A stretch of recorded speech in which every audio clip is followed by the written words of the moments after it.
Welcome to the Princeton Adult Schools Social Media Strategy for Authors. And this class is really an introduction, a bit of a high-level overview of social media. So if it's something that it's fairly new to you, you want to start, getting the buzzwords and the terminology down, that's really what this is for. We're going to talk about different platforms that may be available, different social media sites. Some of them you would have heard of and some you may not. But we're not going to deep dive into how to use these products, because any one of those could be a class in themselves. So it's really meant to get you familiar with the program. I've given this class a number of times in the past 4 or 5 years, and along the way, people have asked questions, so you become the beneficiary of what I've added. So this is the latest version of it. So we do talk about some other concepts like pay-per-click advertising and search engine optimization, which are to drive traffic to your website. Again, more at a high level. So those are kind of add-on, kind of the next step beyond social media. So we'll cover those as well. Anywhere along the way that if anything sounds too technical, I'm pretty good at not doing that, but if it's a little too technical, just feel free to stop and ask a question, or if you want some clarity on any of the bullet points. I will make the slides available at the end of the program. You're welcome to download them. And also, we are recording this. You're welcome to watch it again or share it with others if that will be helpful for you as well. There we go. So first, what I thought I would do is just quickly introduce myself. I do a lot of presentations. Often there's somebody who will introduce me, but in a program like this, I get to introduce myself. And basically, I'm a tech guy. My whole professional career has been as an information technology professional. After I graduated college with a computer science degree, I became a programmer and moved my way up the ranks. I left what I would call corporate America around 2013, and I started my own business called Princeton Technology Advisors. And these are kind of the things that we do. We do websites, whether you need a new website or just updates and redesigns, or we manage them, where it's your website, but you need just someone to apply those changes. We also do managed services, which is to take care of any computers that you have. Typically in a small office, it might be like a server storing all your data and you want virus protection, tech support. We also do technology projects. Maybe you're looking for new software, or you're looking for you're moving into a new space and you need advisement into how to implement technology. And then also it's called search engine optimization, which we'll talk about a little later. And what we're getting into is search engine marketing and email marketing, kind of the way of promoting yourself and being found online. And while this is a social media topic, it is slanted towards authors, of course, and writers. And while I do not have a book under my belt, or I don't think I have one in me, I'm a blogger, so I write that way. So the shortest of the short stories. So let's first talk about what is social media. And I found this definition a while ago that I thought was terrific. It's the collective of online communication channels dedicated to community-based input, interaction, content sharing, and collaboration. And when I had seen this, I had read it a couple of times, and I thought, in my mind, this was perfect. This is exactly what social media is, or what I think of. There's a problem with this definition. It's a little complicated. And so, like I said, I like to keep the technology and the complicated and make it simple. So I did underscore communication channels. Those are the different places where there's social media.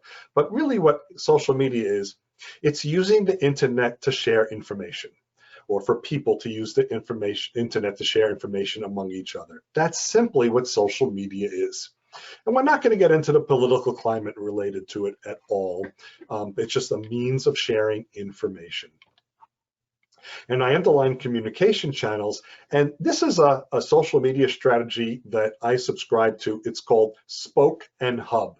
And just like a bicycle wheel where the tire is the outside and the hub is in the center and the spokes are what connect the outside to the inside, that's what this image represents.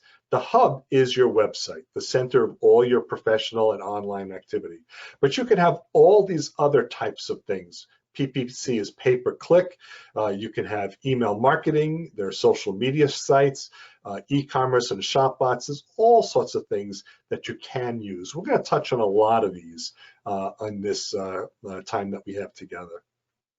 But the reason why it's called a spoken hub is if you're sending an email out to somebody, you're kind of sending one message about one topic, maybe a snippet. But you do bring them back to your website, which talks about everything about you. If you've published multiple stories, multiple books, your email, your social media post, your pay-per-click advertising might just be about one or the latest. But your website talks about everything that's important to you, everything about your writing, about your profession. And so that's the center. It could also be that your website also sends people back to others. I heard a little bit of a sound. Was there a question or no? Okay, good. So that's why this is Spoke and Hub. So from the foundation, why is online presence so important? Well, your readers expect you to be there. You think about the way you use social media, you're always looking for something. Well, once you start developing an audience, your readers will expect to search for you and find out more about you. Once they get interested in what you're writing, they'll expect you to be there. People searching for products and for information online all the time. And you know this is true because you do it, whether you're shopping or looking for news or whatever is of interest to you, you're searching all the time online, usually with a search engine like Google or Bing or one of the others. Professional websites give you and your brand credibility. So a lot of times it's not that you're using your website to directly sell anything, but to validate you as a professional, as a writer, as a topical expert, depending on the nature of your subject matter, you may be, it's an expertise. You get to demonstrate other things that are interesting to you. You get to demonstrate your knowledge and your expertise. And so that's why, another reason why social media and being online is very important. And if you're not yet known, this is where people find out about you. Because people, especially readers, they like genres, they like topics, and they may not know you yet. So maybe rather than searching for you by name, they're going to search for a category of writing of interest to them. Well, hopefully you'll begin to pop up over time and they'll begin to see your work as well. So they're not necessarily searching for you, but they're searching for the things that you share in common with them. And hopefully you'll be found and you will begin to be known. The bottom line is, if you're not found online, you're irrelevant. Now, I'm not meaning that at all as an insult. I'm not at all trying to say the topics that you're writing about, the genre, the style, the characters you're writing, anything is irrelevant. That's not what I mean. But if someone is looking for someone like you or for a category where you write and they don't find you, well, they can't read your work and they can't learn about you. So functionally, you're irrelevant. And I can tell you with 100% certainty that this statement is true. And the reason why is it's in bold red. And of course, it wouldn't be in bold red if it wasn't true. And I read it on the internet, and that makes it true too. By the way, not everything on the internet is true. A lot of it is opinion. Now, to benefit from social media, you really need to have a strategy that takes into account what you are trying to achieve. So we'll talk more about strategy in just a moment. So it's not just, a scattergun approach, although that sometimes can work. You really have to have a bit of a strategy to be as efficient and effective as possible as you're trying to leverage being online. And so at a high level, this is kind of what your strategy is, and it is iterative. You start by setting goals, we'll be talking about that. You try and figure out who your audience is. We'll talk a little bit about that.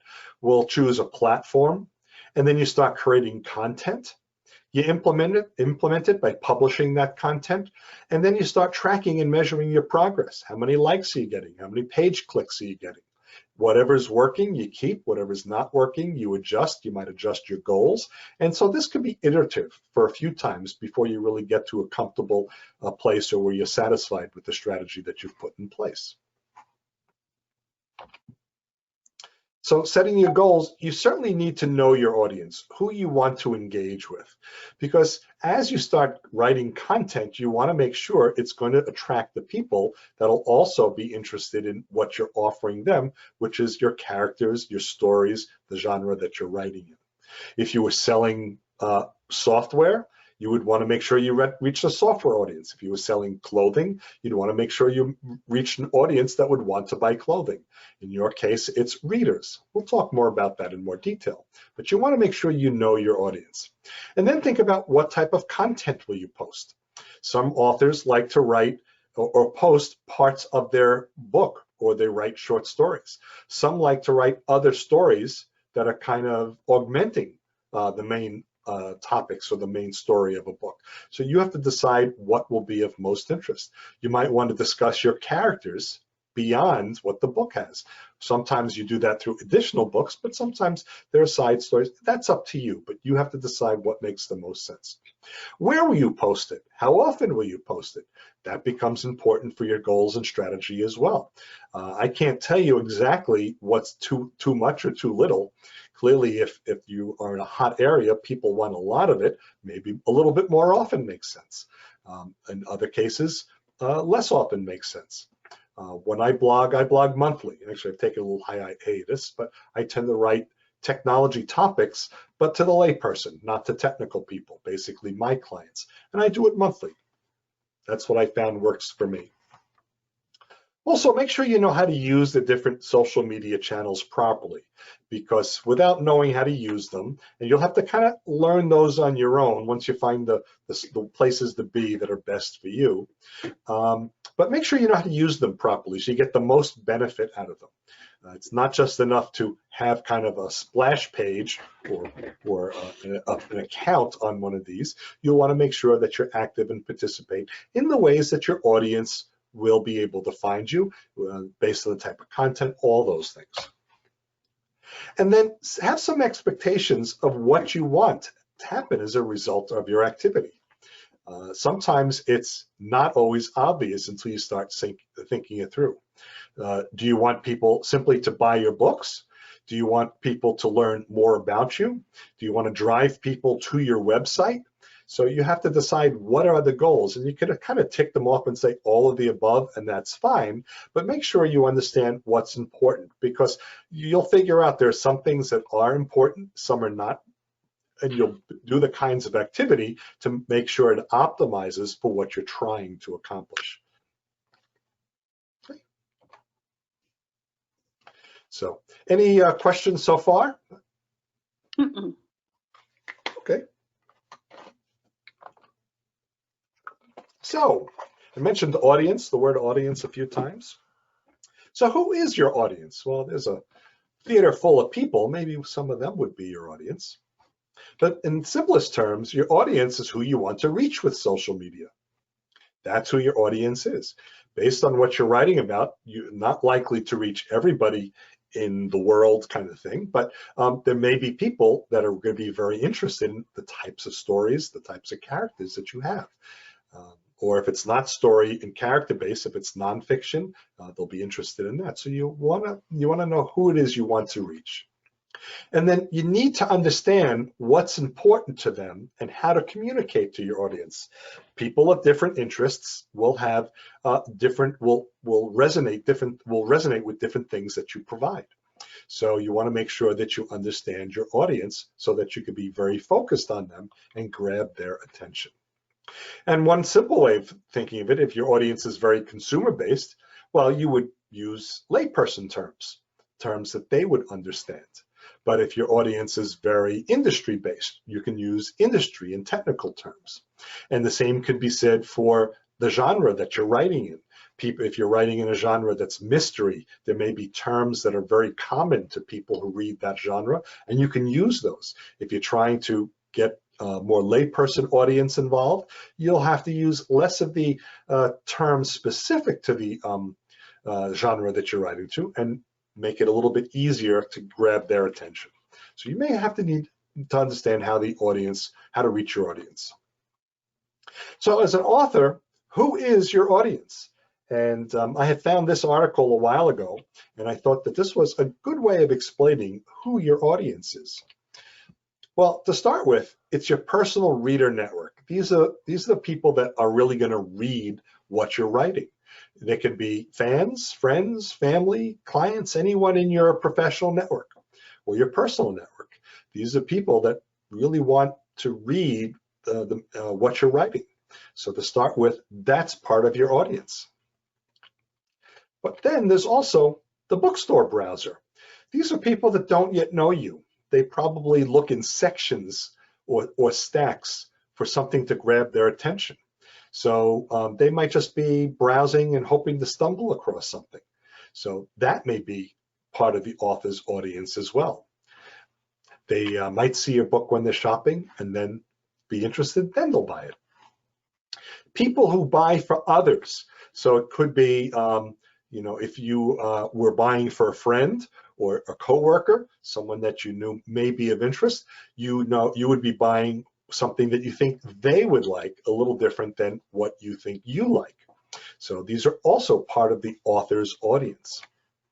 There's also the retail buyer.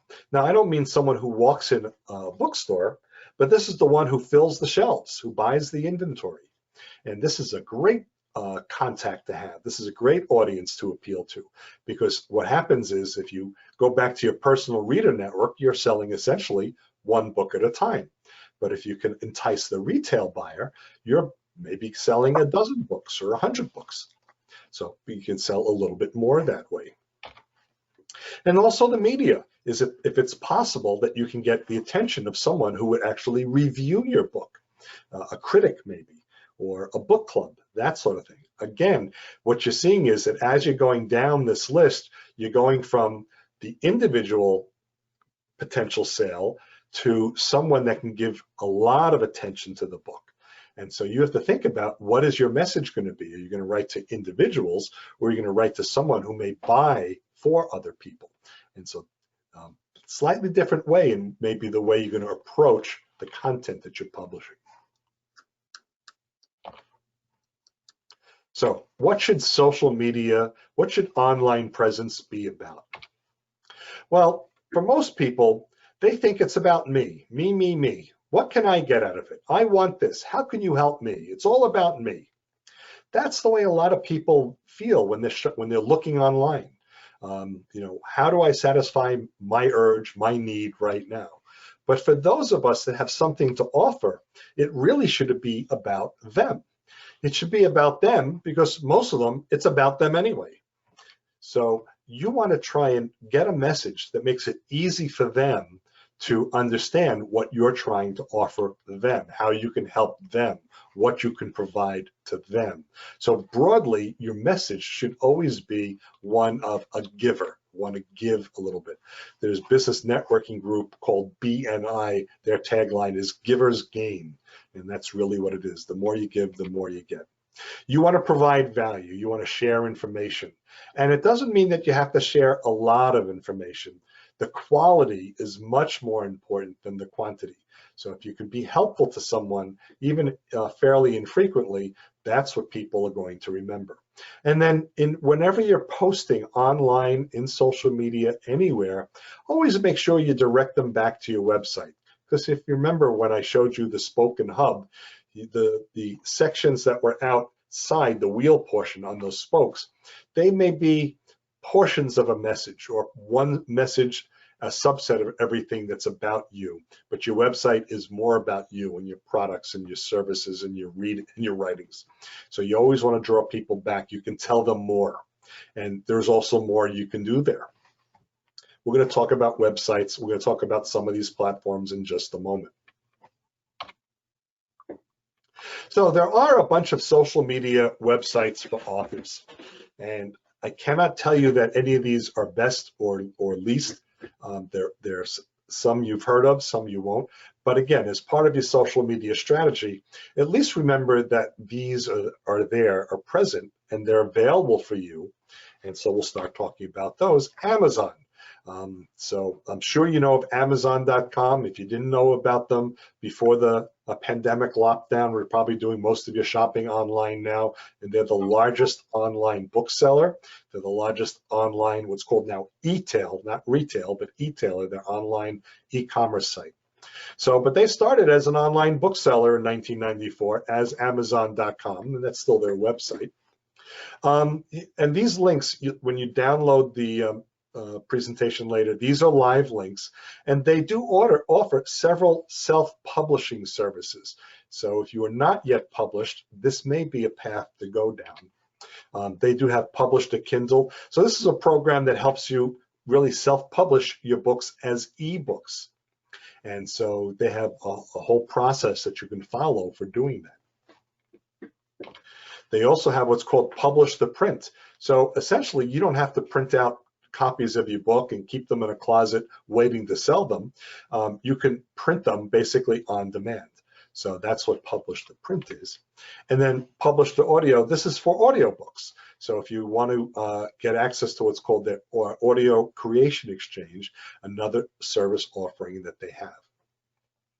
Now, one thing you probably know is the ISBN, the registry, the unique identifier that registers your book. So hopefully your writings all have individual ISBN numbers.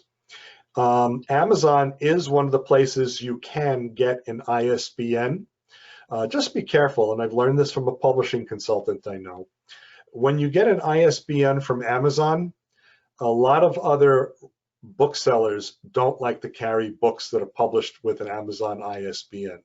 So do get your ISBN independent from Amazon if you can, because then you would also have success with Barnes & Noble and other places that sell books. If this is going to be an approach you're going to take for your selling. But Amazon.com or Amazon, a great place for promoting and selling your book. Another tip is what Amazon does is Amazon has categories of books. And so what you may want to do is periodically change the category of your book. And I can't tell you what's right or wrong for you, but an example might be if you were writing mysteries or murder mysteries, there's going to be thousands of books in murder mysteries.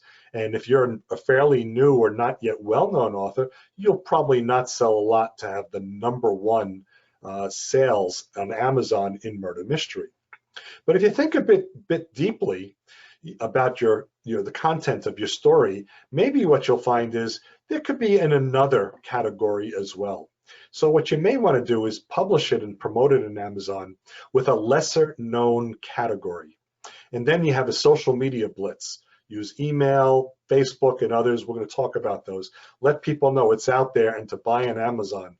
And what you may find is for a very short period of time, you'll have a burst of sales in this one smaller, lesser known category, and you might be higher. So you might even say, well, it may be murder mystery, but let's say it takes place in the Wild West. I'm just making this up.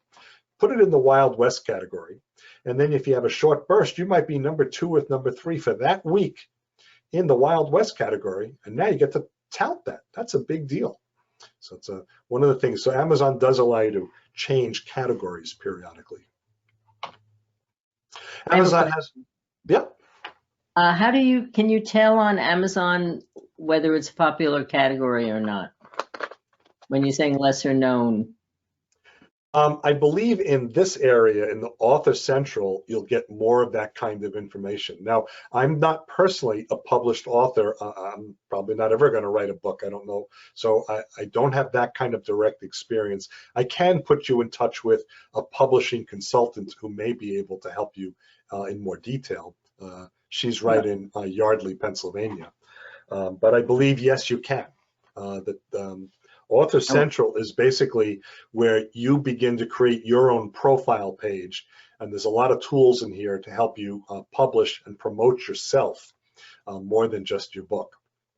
So if you've ever gone on Amazon, looked for a book, and then it said, like, click here to learn more about the author, that's essentially what Author Central is. So you can have your own homepage on Amazon. So it's your homepage. You add your biography. You can put photos, blogs, snippets of the book, whatever you want. There's a lot that you can publish there. to help promote yourself. Maybe you'll put your website and other means of contacting you as well. You can also track your sales data, including the trends. So that's why I'm thinking this is a place where they give you the tools to help identify where might be the best category. You know, you might have 2 or 3 categories in mind. They may give you the tools to help you pick that out. And they also have staff who can answer your questions. So once you set up this the central account, you can email them. I think they have phone support. I'm not sure if that's a premium service, but you can certainly contact them by email because they are there to help authors get published or to support the authors. Yep. Is this available even if you're using? I have a university press that is the publisher. Is this open even for people who have a publisher? It's only for self-publishing. I believe it's open for anybody that's selling on Amazon. Okay, great. Okay.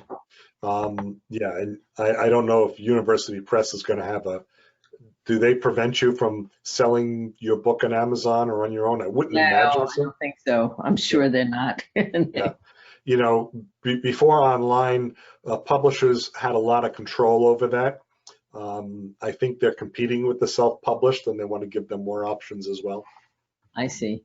Okay, well, thank you. Yep, you're welcome. So, you know, this is kind of, you know, a tool that or service that Amazon makes available to people who are authors. Audible.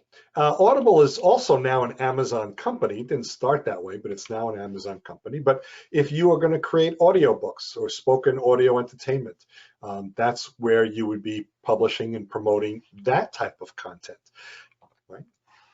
And you can sell your digital audio books, you know, podcasts, TV programs, digital audio versions of magazines and newspapers. So if that's a service that you are providing, Audible may be a place that you would want to promote that as well. And this, I believe, is separate from Kindle. And you also, again, are publishing through Amazon.com because it's now an Amazon company. This is the last price that I saw, so hopefully it's up to date. Basically $14.95 a month, and you can publish 3 titles each month. There's a 30-day free trial, so you might want to get online and try it at audible.com. See if it's a service that makes sense for you. Now, what you'll see in a moment is, you know, I'm going to tell you more and more types of websites. It will seem a bit overwhelming. Don't let that get in the way. You know, you'll find and start with the one that makes the most sense with you. But so here's a 30-day free trial. It may be worth investing the 30 days of time. Goodreads. Goodreads has been around a number of years. They have a fairly large audience. Again, this is now owned by Amazon. So, yep. They have an audience of basically 90 million book lovers. This was numbers as of last year. That's the most current I have. So maybe it's a little bit more now. A little bit different is they want to help people find books and share books that they love. So you're kind of creating your own kind of online library. So you kind of, well, they call bookshelves. So you'll create your own personal bookshelves. You can rate the books, you can review them. Hopefully people are doing that as well for what you're selling and promoting through them. You get to see other people's profiles, see what they're recommending, what they're reading. So it's kind of having reading friends. And in exchange, you may start to get suggestions for other things that you may want to read. So it's kind of creating a community of avid readers. You can promote more actively in a pay-per-click advertising, which basically means you pay every time someone comes to you or your website or your page here. And so it's like boosting in Facebook. You may have heard that term before, but that's kind of how Goodreads gets their money. It's a free, the basic services are free, but if you want to get a little bit better advertising, you're paying for that. Issue. Issue is another place to get your content out there. This one is a publishing platform typically for magazines, newsletters, corporate literature, DIY guides, all that type of stuff. No reason why I guess you can't put a book there if that's really, but tends to be a different media, tends to or the authors of different media tend to be going to issue. And they give you publishing tools so you can get your content online. Most of these services give you needed publishing tools. The basic subscription is free and you get uploading, but what happens is you do get ads as you're using the tool. They do have more features, and it starts at $19 a month. Of course, the ads go away as well. If you're interested in looking at this, start with the free and see what the paid offers. You may want to start free, get used to it, get your presence in place. If you're finding it's starting to generate a little value, it may be worth having a subscription for the content that you want access to, as well as making your content available. Scribd, another website specifically for authors. So this is for, it's basically subscription reading on any device, anytime. That's what they talk about. So it's kind of making the content all available online, whether on the computer or your phone. Right now they have, or when I last checked, an audio and print book library of over 500,000 different forms of media. And it's a mixture of authors, publishers, readers, so it's a diverse community. If you, as an author, want to start using it, you can publish up to what's called 100 megabytes at a time. And I did a rough calculation. You can see at the bottom, 1 megabyte, give or take, is about 500 pages. So you can put, what's that, close to 50,000 pages. So it's a lot of pages that you can put there. And this is their subscription, also 30 days for free. Otherwise, it's $9.99 a month, $9.99 a month, and you get access to unlimited books, audiobooks, magazines, and documents, as well as the ability to publish and promote there as well. Is this just print material, or is this like a video if you wanted to post? Or I'm not aware specifically of video, but since the notes that I found, a catalog of audio and print books, they may support video files. I'm going to have to do my homework a little bit more to get the answer to that. I'm sorry. okay. And so these were some of the social media sites that was specific to authors. And what you'll find as you hunt around and start learning more about using digital platforms and social media, there are a lot that are very industry specific or specific to the needs of certain industries. But there are, of course, kind of the big platforms that have just been around that you know about, and they're available as well. Facebook is basically the largest social media site on the planet Earth, over 2.7 billion users from earlier this year. Also, 65% of US residents have a Facebook account. So it is good for reaching a consumer-based audience. Facebook does have a large business audience, but it was really started and still mostly for the consumer audience. And that could be less business people. Now, a lot of businesses are on Facebook, and the reason why is they tend to be B2C or business to consumer businesses will tend to advertise there and promote there as well. So it may be a good idea, you decide if you should have a Facebook page that talks not just about what you're sharing with your friends and family, but what you're sharing to your readers and your audience. You may want to make it more in that way as well. LinkedIn is the #1 site for a business audience, or B2B. So if what you're writing about is going to be very business centric, that type of writing, you may want to consider being on LinkedIn. LinkedIn has now over 760 million users, and what I read this morning when I was looking to validate those numbers, and that was as of the beginning of the year, they say about 450 million users are on it on a daily basis. So it is a very active website. Since my business as an IT person tends to be mostly business oriented, I tend to spend most of my time on LinkedIn. That's what I found helpful for me. Twitter. Twitter is a terrific platform for letting your audience know just about anything you want, as long as you're willing to write within 280 characters. So those short little micro blogs are called tweets. and they have over 330 million users. It's a little bit hard to write a lot of relevant information in a single tweet, but what you typically do is you write a short message, an announcement or an accomplishment. You want to let someone know of an upcoming event. Hey, I'll be signing books at the Barnes and Noble in town, that kind of thing. And maybe a link to your website or a link to your social media site.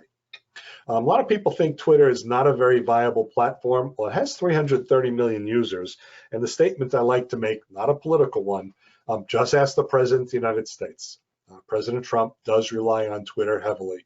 So again, not making a political statement, but what he learned was that even people that are not on Twitter hear about the things that he's promoting on Twitter because there are others that pick it up and talk about it. And that's what happens with all of these social media platforms. As you begin to generate an audience, you'll generate buzz. Blogging. Blogging is a great way of writing typically shorter commentary. It's either its own website or it's a page on a website, and you can write these articles and they're called posts, and they're really fairly short. Typically it's a few paragraphs, so it could be something that augments what you're writing in your primary source, in your novels and your primary writings.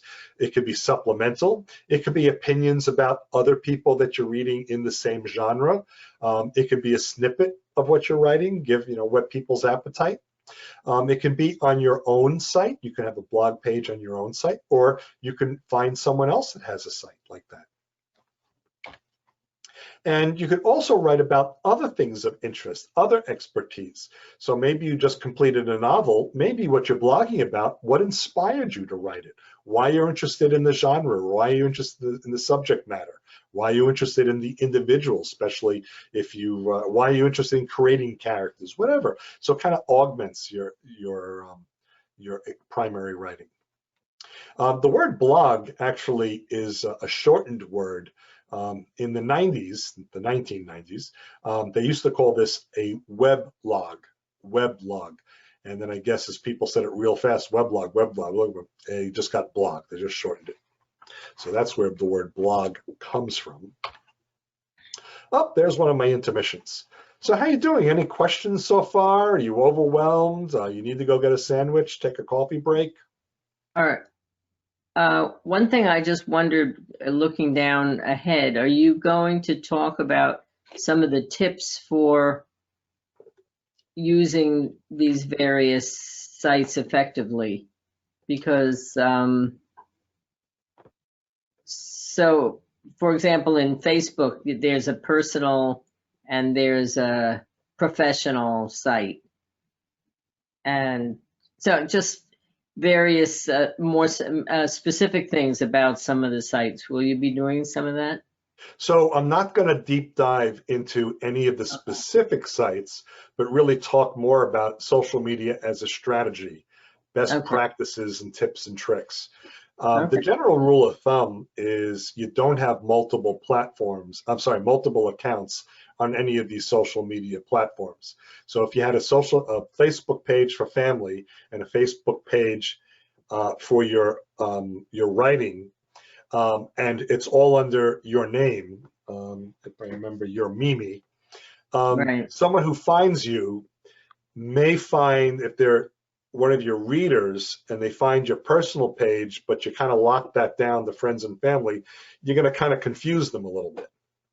Now, if you were publishing the second page under, let's say, your book publishing name, so if you had a publishing company that you created, then that would make more sense because someone may be looking for kind of you as a company. But yeah, you do have to be careful having multiple pages under your name, even though, one is for friends and family and one is for... Can you merge them if you do have them? You can merge them. Off the cuff, I don't know that. Sorry. All right. So even though I'm a tech guy, I actually don't spend a lot of time on Facebook because I find my audience is not there. So I tend not to spend a lot of time on Facebook.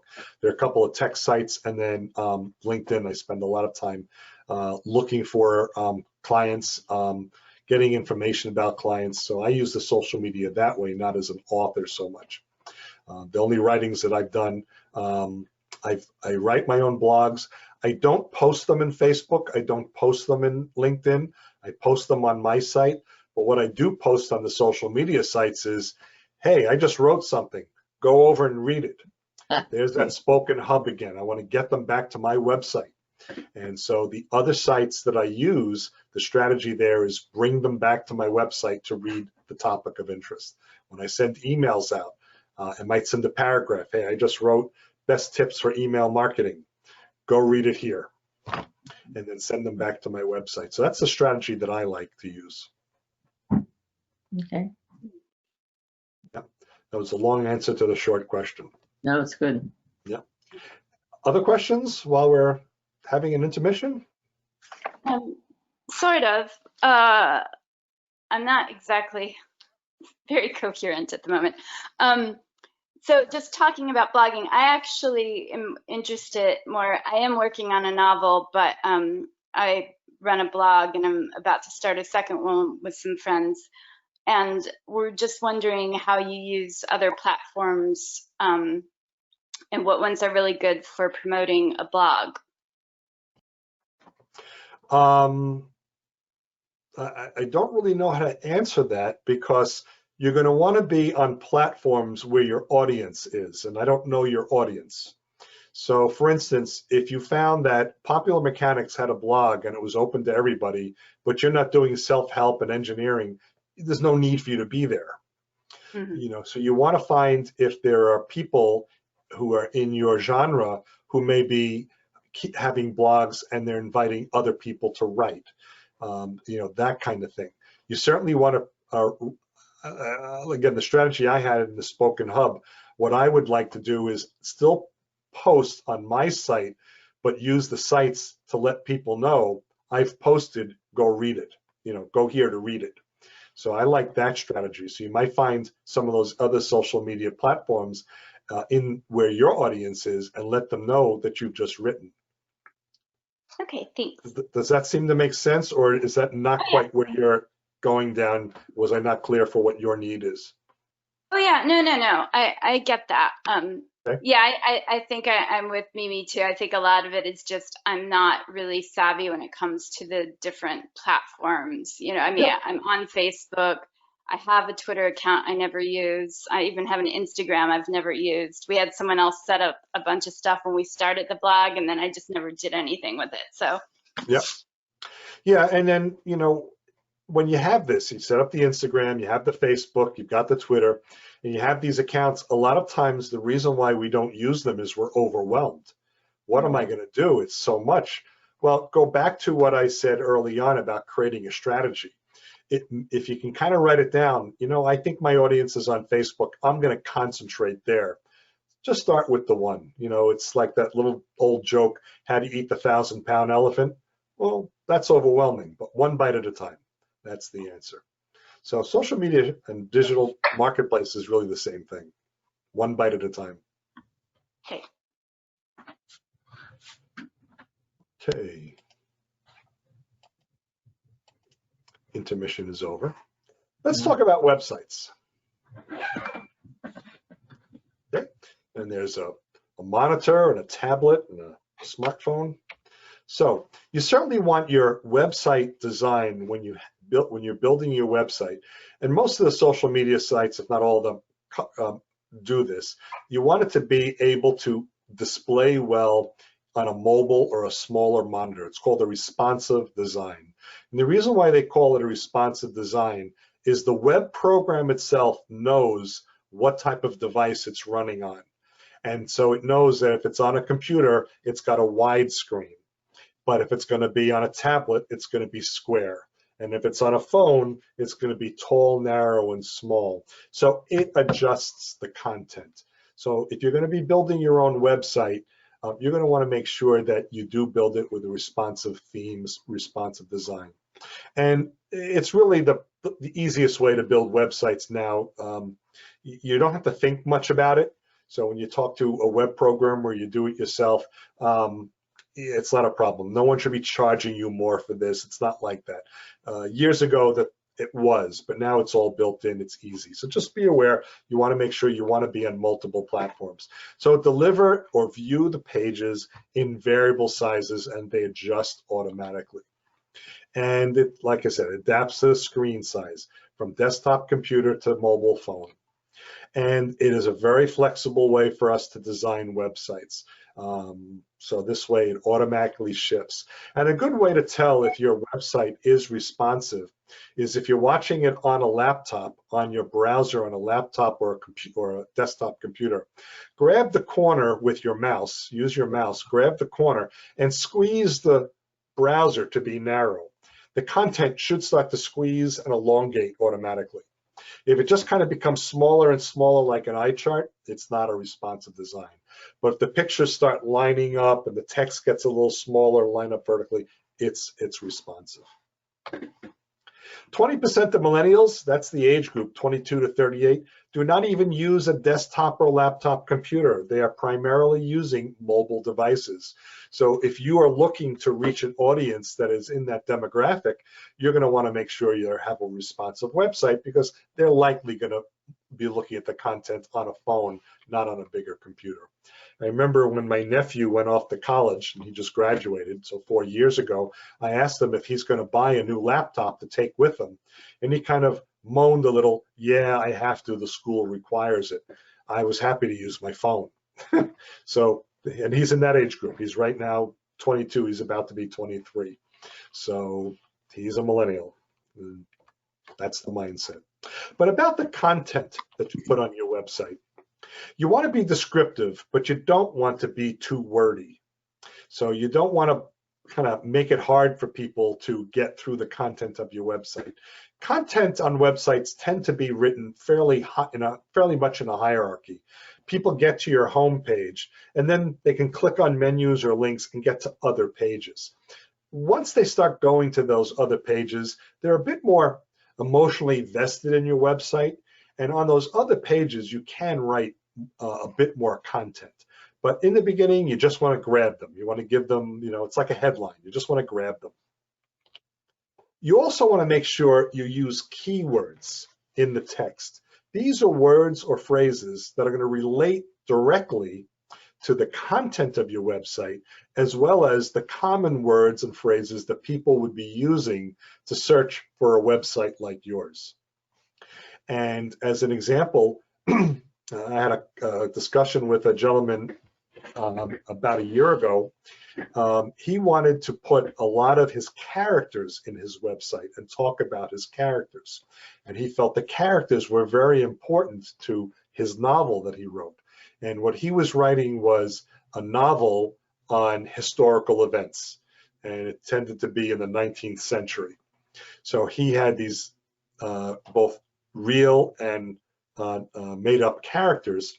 And as we began to talk through what he should put on his content, he was adamant that he wanted to write about the characters. And my thought was, and I asked him to name a few. He said, not the well-known ones, but and he named a few. And he said, and I said, no one's searching for, Mary Smith or John Jones. They don't know these people. They're your characters. You need to maybe put words around the theme of your story, the time frame of your story, the genre that you're writing in. Is it the Wild West of the 19th century, or is it the big cities? And the way people are going to look for the genre. I said, your characters will come alive once they find you. And so it took a little while, but he began to understand. So you have to use the words that other people would use, not just what you would like to use. You can add images and video. Those are for interest. And actually in Google searches, Google likes that you have images and video in websites.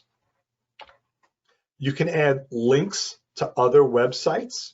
And it actually, Google likes that too. We're going to talk more about search engine optimization. That's a search engine optimization technique.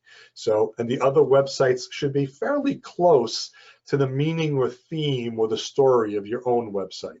So if your stories are typically about 19th century Wild West, find links about that as well.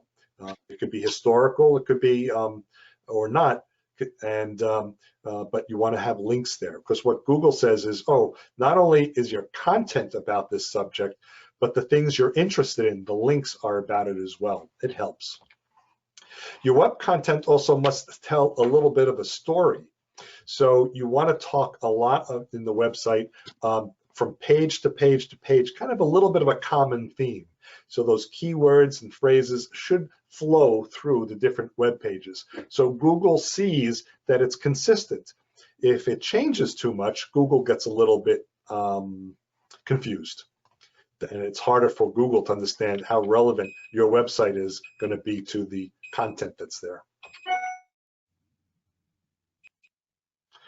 Calls to action. A call to action, it's anything on your website that prompts the people on the website, the users of the website, the visitors, to take some kind of action. It kind of gets them involved, gets them vested in the website. So it could be that you're asking them to sign up for something or to download something. If you're selling online, if it's an e-commerce website, let them know they're going to have free shipping, that kind of thing. So you're going to want to make it interesting for them. These tend to be very good to keep people on your website. So an effective call to action can really increase the effectiveness of your message. Let's talk a little bit about e-commerce. I added this section here because it's likely that all or some of you have the desire to sell your book online. And that's what e-commerce is, electronic commerce. And so what e-commerce basically is, the sale of products or service electronically, using essentially the internet. Now, we're only touching on this, we're not deep diving, but if you have any questions, please let me know, I'll be happy to answer them. It's also known as online shopping. Coincidentally, we mentioned Amazon a little while ago. Amazon is the #1 e-tailer in the world. And what's nice about e-commerce, there's no barriers. People can buy any time of the day, or they can buy no matter how close or far they are from you. So it really becomes very convenient when you're selling. Now, if you have one book to sell, you may not want to use an e-commerce platform, but as you start developing a bigger portfolio, you may want to sell a lot on an e-commerce platform. So there are some tools. One is eBay. A lot of us know it as the online auction site, but it's become more and more positioning itself as really a shopping website. And you know that because more and more, if you look at that picture, more and more, it says buy it now. So people aren't bidding all the time, they're just buying it. So it's an online site. What's nice about it is it's all set up. You just create an account, post what you want to sell, and hopefully it sells. They do take a fee, but that's okay because it's their website. They have the infrastructure. You just have the account. So yep, and it actually works out nicely. You can pay for shipping through them as well, save a little bit of money by buying shipping from eBay. Amazon, even though it's the #1 e-tailer, you can create your own store, your own online store. And so if you look at this picture, it's floor mats, and this is actually a floor mat that I bought. I bought 2 of these for outside my front and back door.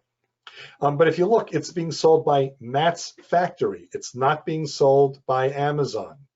And so Amazon will take a percentage of the sale. I don't know the percentage that they take. They could take also a percentage of the credit card because there's usually a credit card processing fee. But you can get set up and selling online in minutes rather than creating an e-commerce website on your own. So eBay, Amazon works out very well when you have just a few things that you want to sell. Or even if it's one book, you're hoping to sell lots of them. So these become, when you have individual, only a few items, it becomes a great place to get started. You can, of course, put e-commerce on your own website. This is actually a client of mine. She is a life coach, and she is selling life coach packages, and you can buy it right now. And so basically, we simply integrated, in her case, PayPal. If you click one of those buttons, you'll pay through PayPal. PayPal will let her know that there was a sale, and now she manages her customer purchases through PayPal. And there are e-commerce platforms, Shopify, BigCommerce, Volusion, these are a couple of them. What an e-commerce platform basically means is you're building an e-commerce website It'll have your own web address, just like a website, but it's primarily designed, these tools, for e-commerce websites, as opposed to, pages and pictures. This is pages and pictures and sizes and shipping and all the things for e-commerce. There are a lot of platforms for building websites. You may have heard of Weebly and Squarespace and WordPress and others for building websites. These build websites too, but their niche is that they help people quickly build e-commerce websites. So if you have any interest in building it yourself, you can. I have a question. Yep. So if you put to sell your book on your own website through PayPal, then you have to mail it, right? Or Yep. Okay. Well, there's a couple of ways. With Amazon, I don't know that you can do with eBay. With Amazon, you can kind of ship all the books to them. Now, it sounds kind of funny, is because Amazon is a bookseller, but you can ship all the products to them, keep it in their warehouse. They will do the fulfillment for you. Yeah. That's one way to do it. Another way is you can have the sale even on your own website, send the fulfillment to Amazon. So they buy the book from you. Behind the scenes, it's sending the request to Amazon, who will then mail the book. So you can have fulfillment done for you. And we're actually going to talk about some best practices. And one of the best practices I'm going to have is be prepared to fulfill your order, or use one of the services and allow them to do it.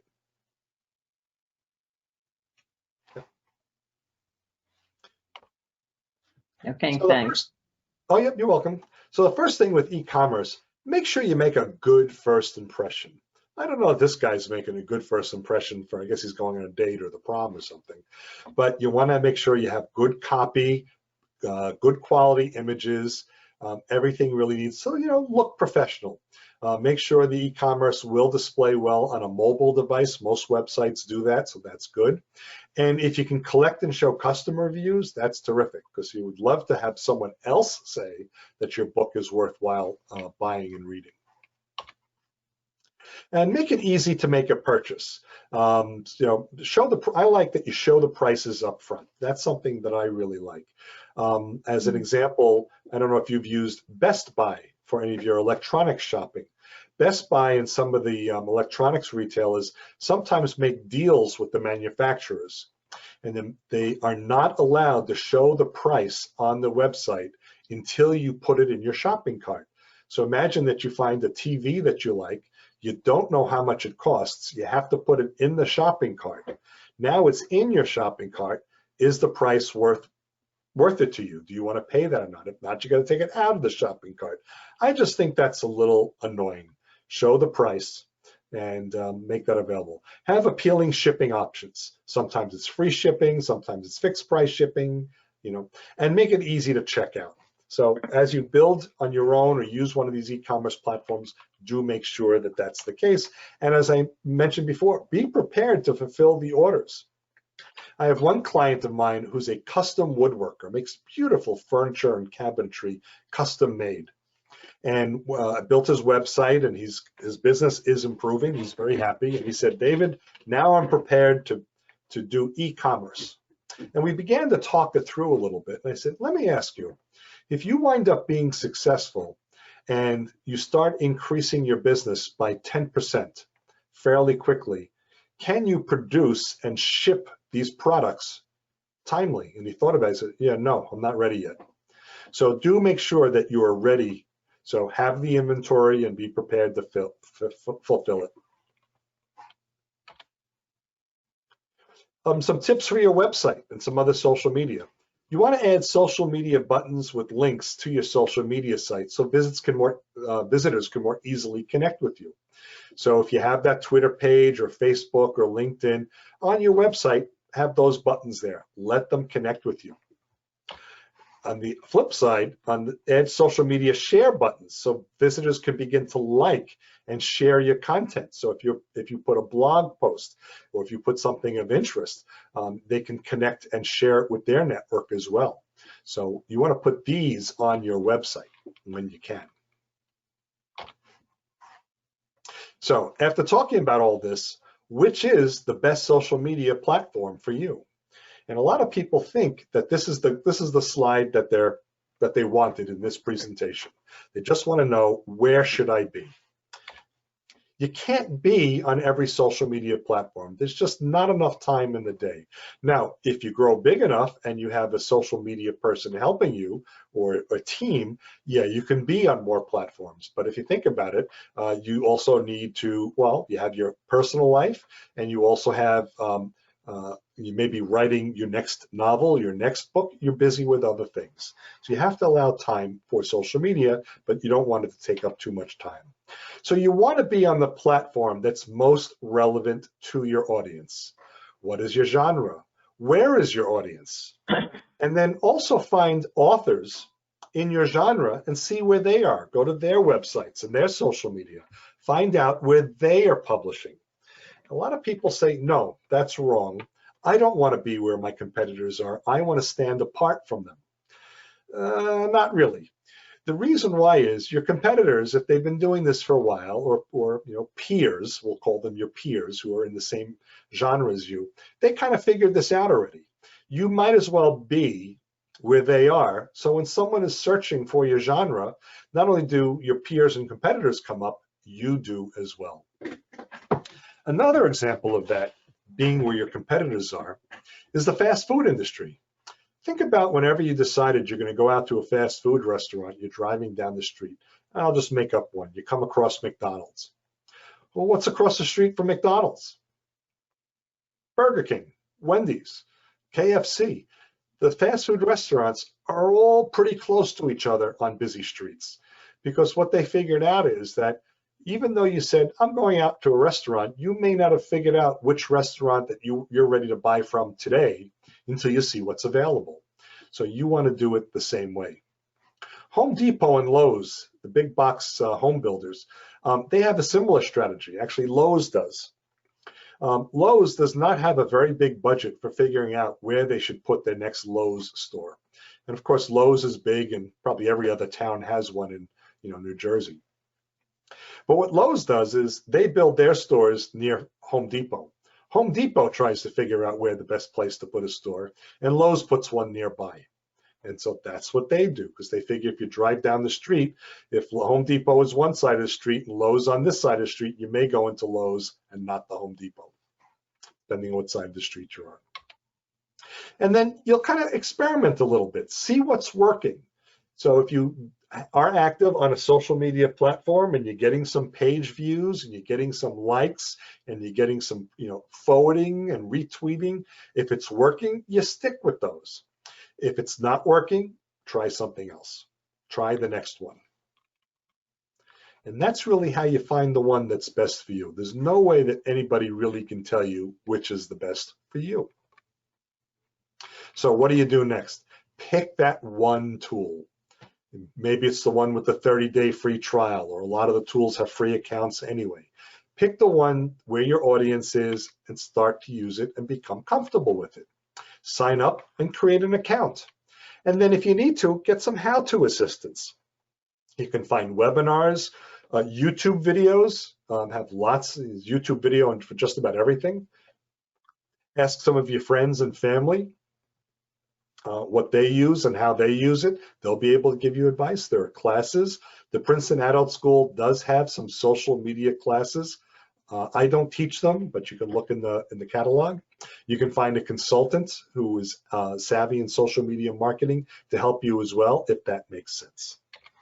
And then get started with that one and work to move forward with it. So contrary to popular belief, this is not the end of our presentation. We've got a little bit more. This is a chock full program. Any questions so far? What we covered in the last couple minutes? Not for me. No? Yeah, Okay. I did have a question, actually. Sure. We're back a little ways. You said your web content must tell a consistent story.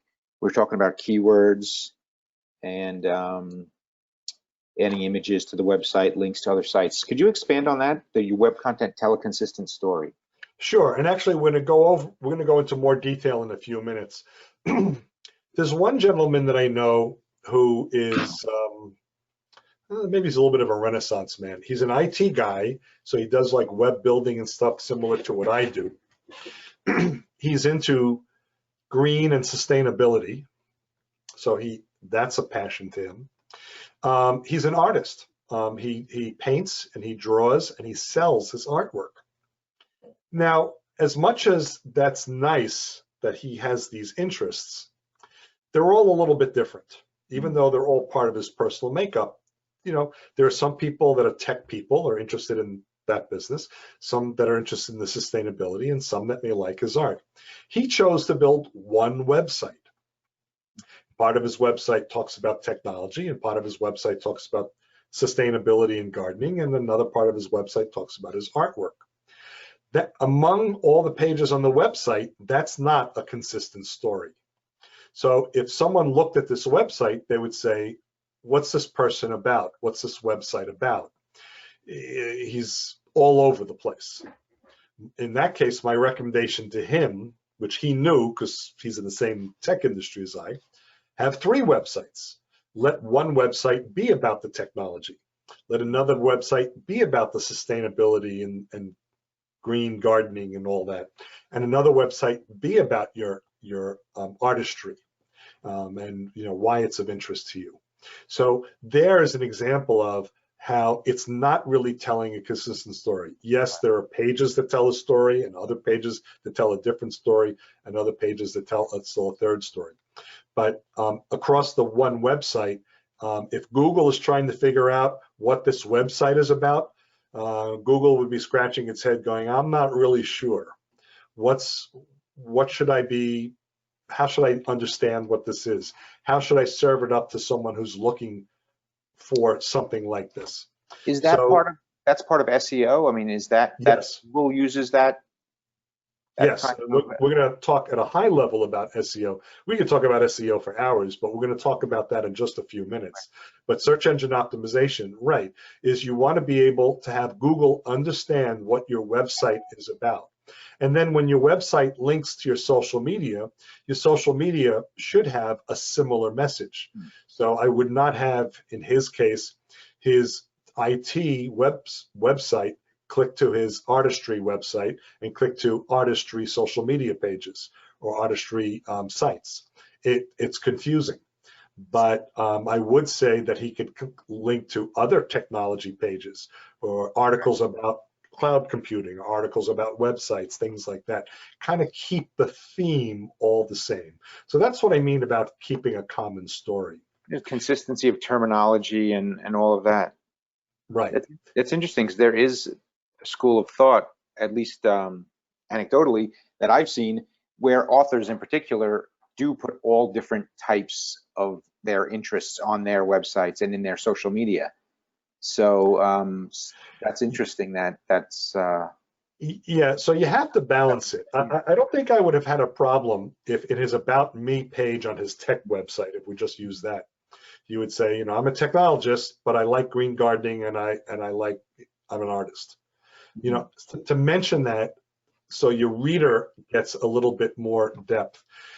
I think the author who has a wide variety of topics then becomes challenged from an SEO perspective or even from a clientele perspective, because as they are reading the website, clicking from page to page, any one reader typically would like one page but not the next. right. If the genre is the same and they just happen not to like the story, that's a personal preference, but at least it's kind of all the same. And if you think about some of the most well-known authors, they typically write and talk about a primary genre, right? Stephen King scares your pants off, and that kind of thing.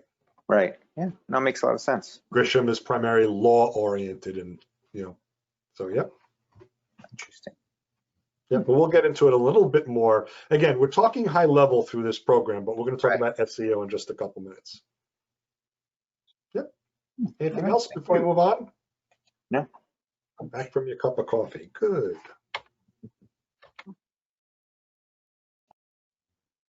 There we go. Oh, it's here. Speak of the topic, search engine optimization. So in like 3 slides, I've got to make an extremely complicated topic presentable to you. Well, maybe it's 4 or 5 slides. So search engine optimization, we're going to talk about this as a process. It's also known as SEO, goes by that acronym. And you know what some people think, if you build your website, your audience will come. You know, this is from Field of Dreams, and that's not the case. And I remember I had a client, a retired judge, who wanted to do some legal consulting. He didn't want to do law, but legal consulting. And I built a website for him, sent him an email and congratulated him. The website is now up and live. He called me right away. How long should I expect it to take for people to call me? He wasn't putting the effort in to be found other than the website doing it on its own. But what search engine optimization really is, you want to gain the visibility of your readers through search engine results, and you want that to drive traffic to your website. But it's a very organic process. It happens very slow and very natural. You're not hard selling. It's the content that you're putting out there that will slowly over time be found and then drive traffic to your website. That's what search engine optimization. And the optimization part is the tips and tricks that you do to get that process as fast and as efficiently as possible. And there are 2 primary types of SEO. One is called on-page SEO, and the other is called off-page SEO. We'll talk about each of those in just a moment. So think about how search engines work. You enter a search term in the field at the middle or top of the page. And this is what they don't do. What people think that Google and the others do is read the search term, instantly search every website and web server around the world, make sense of it, and return 1 million results to you in 1.5 seconds. That's not what Google does. Google, when you put in a search term, does not look for the websites based on the term that you're putting in. What Google really does, night and day, it's looking at everything on the internet. It's just finding stuff. They have programs, they have different names. They're called web crawlers or spiders, bots, search engine bots. These are little programs that all they do is day and night, they hop around from website to website. They're reading the content and they're sending it back to Google's database. And so these little programs, they're hoarders. They just get stuff and send it back. And Google collects this in a tremendous database. But what Google will try and do is make sense of it. And then when you do a Google search, you're really doing a search of Google's database that's already started to make sense of these terms and finding relevancy to websites and web pages for those terms. So, and Google is constantly refining it all the time with all the content that's out there. So that's really the way search engines work. So what you want to be able to do is make your content fit the way people search for your type of content. So you don't just publish content, you need to let your audience know about it. You need to be able to get it out there. So your keywords, again, must tell a story. Your online content must tell a story. But it can't do it without search engine optimization. That's what finds your story. So we talked about on and off page SEO. On page SEO is the stuff on your website, on your web pages. It's all within your control. So once you start figuring out what the right keywords are, you can put them on your content. It's easy for you to, or you call your web programmer and you have that person do it, all within your control. And there are a lot of places inside the web. So visual content, the reading content, is what we all see. Behind the scenes, there are some places to put other keywords. Title tag is not just the title of your website, but it's actually a hidden field on each web page. And Google will be able to read that. And you'd want to make sure that the title of your page matches what's really on your page. Also, every web address not just the www.mycompany.com, but all the other pages have a web address. So you would want to make sure that the page for the URL also matches what the page does. In this case, the technology services page is princetontechadvisors.com/technology services. Google will read that, and Google will go, oh, that's what it's about. I actually had a client wanted me to help with SEO, and as I looked at the web pages, and he was a very mathematical and business savvy person, each page was numbered. So page 1, page 2, page 3. And so I opened one and I said, what is, princetontechadvisors.com/page 1 about? Well, he knew what it was about. And I said, but how does anybody else? How does Google? I said, one of the things we're going to want to do is change all these web pages, these URLs. And then inside there are these different tags and fields. One is called meta description or meta tags. Now, they don't appear on the pages, but it's behind the scenes, kind of like on the back of the photograph kind of thing. And it's hidden from the web program, but the search engines can see it. And you put the keywords there. Now, what's nice is in these meta descriptions, since people don't read them, you don't have to make them grammatically correct. You don't have to have the little prepositions and all that kind of thing.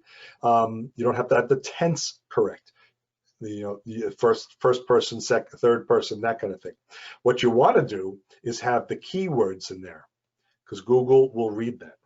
And then all the picture files that you have also have codes and fields, tags that you want to make sure that you have the keywords. Just like the analogy I said a moment ago, some of you may remember print photography, right? You'd have a film, bring it to the photo store and get the pictures back.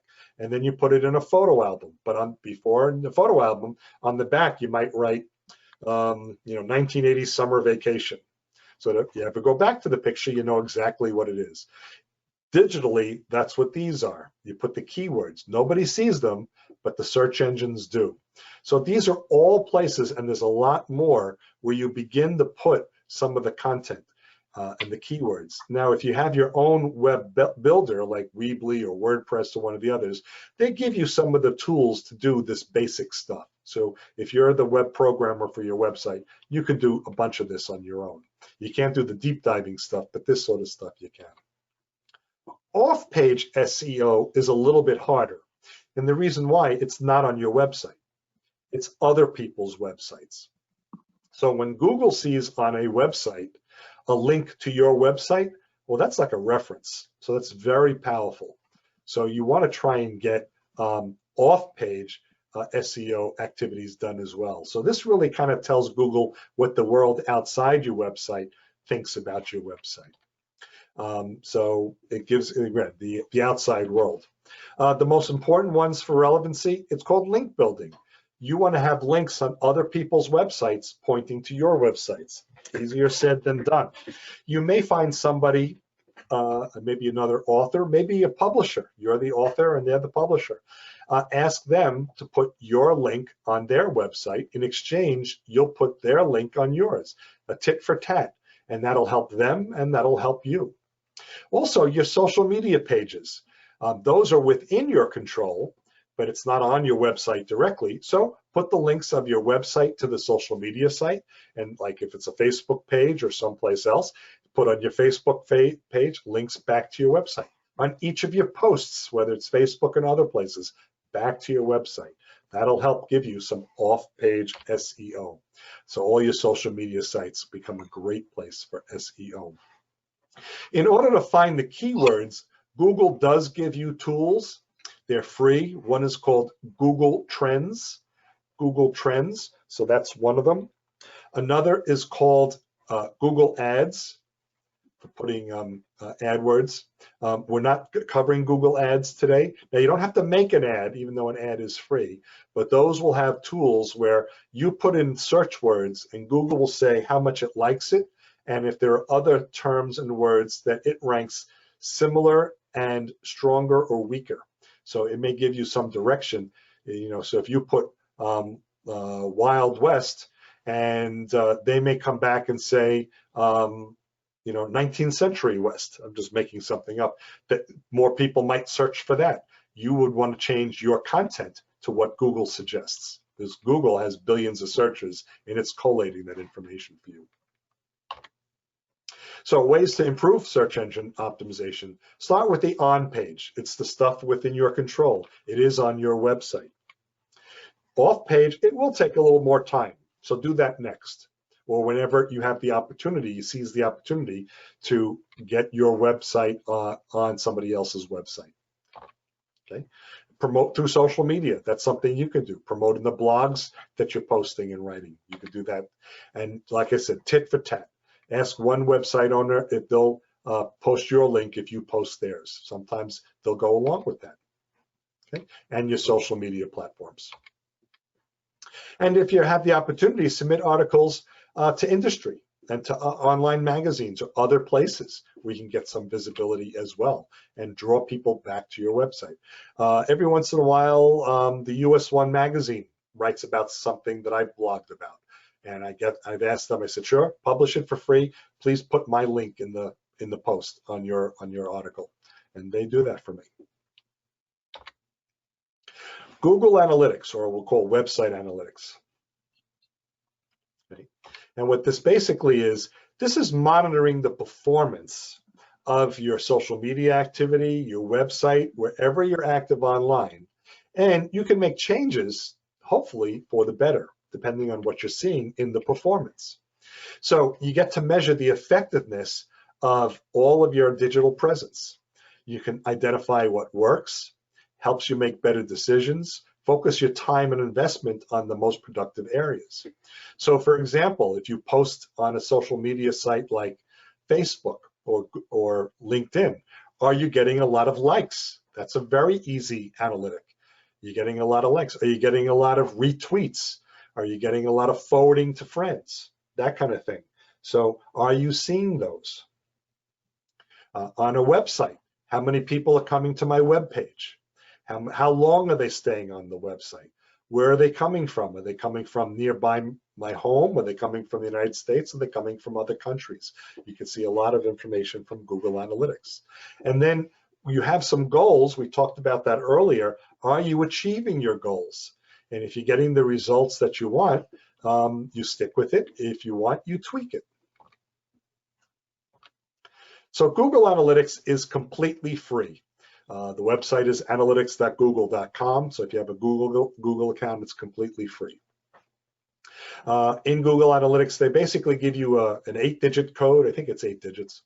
And then you put that, there's a place that you put that in your website. And then Google knows every time when someone visits your website, it goes into it records the activity in your Google Analytics account. And you can see what pages they clicked on, how long they stayed, something called bounce rate, which is that they come and leave very quickly. Where did they come from? You can see people, where they came from, right down to the town. You can't see who. You can't see, did David look at your website? But you can see, did someone from Princeton look at my website? Right down to that detail level. Social media analytics starts talking about the engagement. How many clicks, likes, follows, and comments are you getting?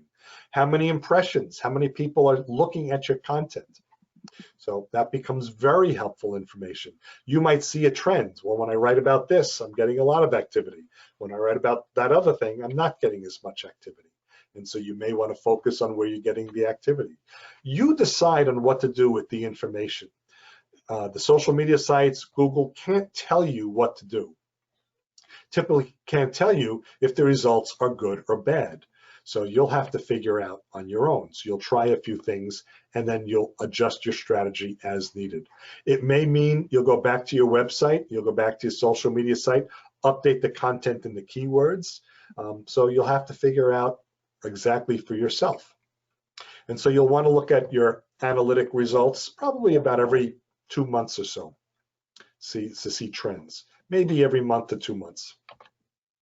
So as we sum up, we're near the end of the program right now. Social media is really using the internet to share information with other people. That's just what social media is. It includes your website, e-commerce, social media platforms, and lots more. You want to monitor and tweak the tools you're using You want to monitor the content. You can change the content. You can monitor the performance and see just what's working right for you. And then get started with one. If you are not yet on a platform, or if you're not yet on the platform that's best for your audience, get started with that one. When you get comfortable with it, you can add another one, but that's what you'll want to do. Start with that one or shift to another one. And that's it. So we're at the end of our program. And here's my contact information. So you're welcome to keep it as well. My website, which I showed you before, my email address, my phone number. And yeah, any questions that come up, feel free to contact me. I'll be happy to answer them as best as I can. Thank you. Thank you very much. Yeah, you're welcome. Well, this was my Thank pleasure. you. Thank you for joining the class and participating this evening. Thank you. Have a good one. You Thanks. too. Have a good night. Bye. Yep. Bye-bye.